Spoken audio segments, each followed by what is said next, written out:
The Psychology of Money, Timeless Lessons on Wealth, Greed, and Happiness by Morgan Housel. A genius is the man who can do the average thing when everyone else around him is losing his mind. Napoleon.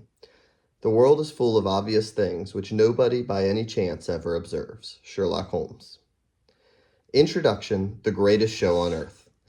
I spent my college years working as a valet at a nice hotel in Los Angeles. One frequent guest was a technology executive. He was a genius, having designed and patented a key component in Wi-Fi routers in his 20s. He had started and sold several companies. He was wildly successful. He also had a relationship with money I'd describe as a mix of insecurity and childish stupidity. He carried a stack of $100 bills several inches thick. He showed it to everyone who wanted to see it and many who didn't.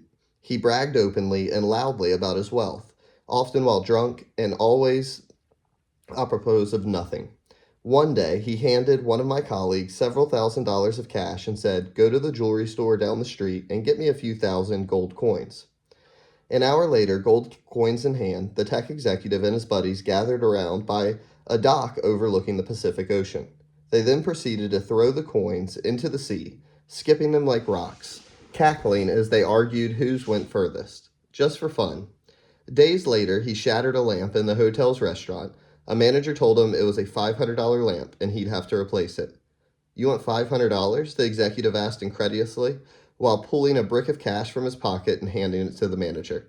"Here's $5,000. Now get out of my face and don't ever insult me like that again." You may wonder how long this behavior could last, and the answer was not long. I learned years later that he went broke. The premise of this book is that doing well with money has little to do with how smart you are and a lot to do with how you behave. And behavior is hard to teach, even to really smart people.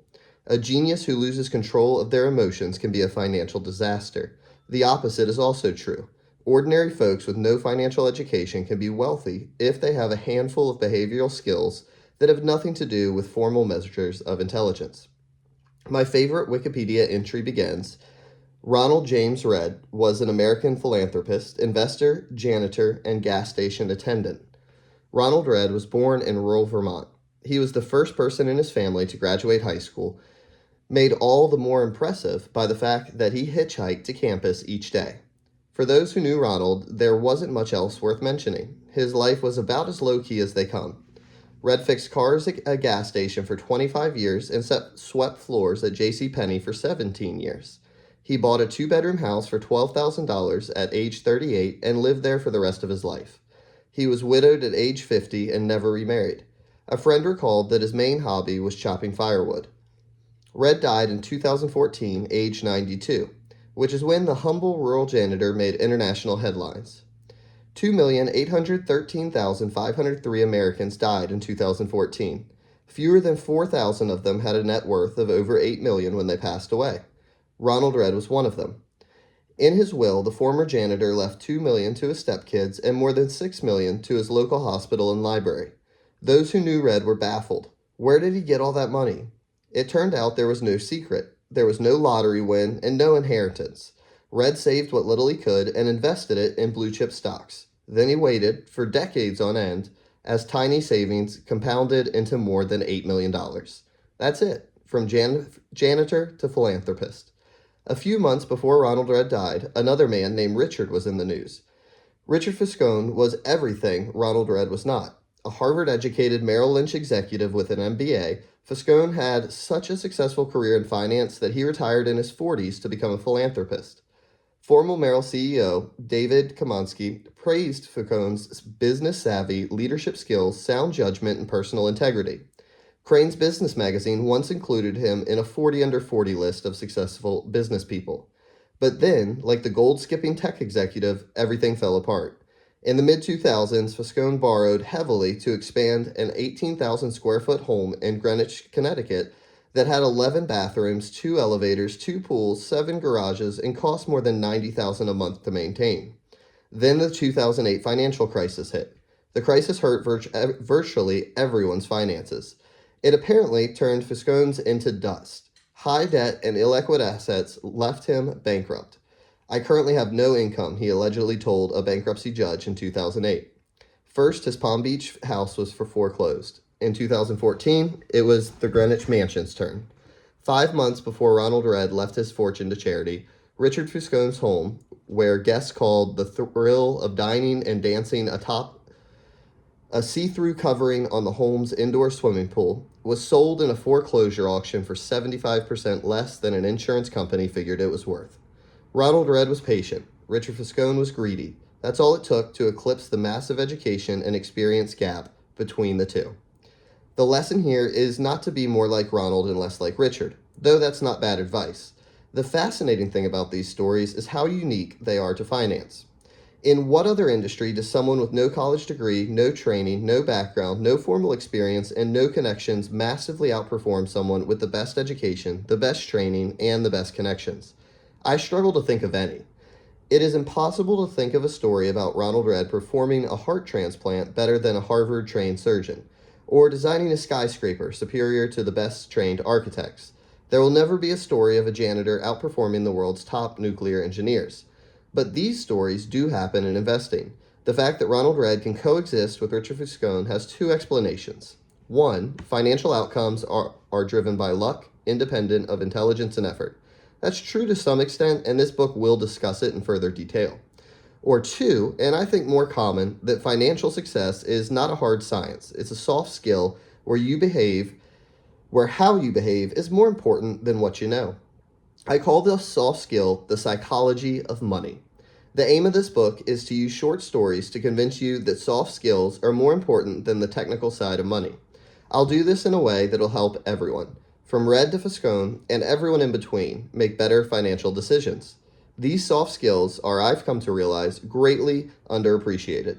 Finance is overwhelmingly taught as a math-based field, where you put data into a formula and the formula tells you what to do, and it's assumed that you'll just go do it. This is true in personal finance, where you're told to have a 6-month emergency fund and save 10% of your salary. It's true in investing, where we know the exact historical correlations between interest rates and valuations. And it's true in corporate finance, where CFOs can measure the precise cost of capital. It's not that any of these things are bad or wrong. It's that knowing what to do tells you nothing about what happens in your head when you try to do it. Two topics impact everyone, whether you are interested in them or not: health and money. The healthcare industry is a triumph of modern science, with rising life expectancy across the world. Scientific discoveries have replaced doctors' old ideas about how the human body works, and virtually everyone is healthier because of it. The money industry, investing, personal finance, business planning, is another story. Finance has scooped up the smartest minds coming from top universities over the last 2 decades. Financial engineering was the most popular major in Princeton's School of Engineering a decade ago. Is there any evidence it has made us better investors? I have seen none. Through collective trial and error over the years, we learned how to become better farmers, skilled plumbers, and advanced chemists. But has trial and error taught us to become better with our personal finances? Are we less likely to bury ourselves in debt? More likely to save money for a rainy day? Prepare for retirement? Have realistic views about what money does and doesn't do to our happiness? I've seen no compelling evidence. Most of the reason why, I believe, is that we think about and are taught about money in ways that are too much like physics, with rules and laws, and not enough like psychology, with emotions and nuance. And that, to me, is as fascinating as it is important. Money is everywhere. It affects all of us, and confuses most of us. Everyone thinks about it a little differently. It offers lessons on things that apply to many areas of life, like risk, confidence, and happiness. Few topics offer a more powerful magnifying glass that helps explain why people behave the way they do than money. It is one of the greatest shows on earth. My own appreciation for the psychology of money is shaped by more than a decade of writing on the topic. I began writing about finance in early 2008. It was the dawn of a financial crisis and the worst recession in 80 years. To write about what was happening, I wanted to figure out what was happening. But the first thing I learned about the financial crisis was that no one could accurately explain what happened or why it happened, let alone what should be done about it. For every good explanation, there was an equally convincing rebuttal. Engineers can determine the cause of a bridge collapse because there's agreement that if a certain amount of force is applied to a certain area, that area will break. Physics isn't controversial. It's guided by laws. Finance is different. It's guided by people's behaviors. And how I behave might make sense to me, but look crazy to you.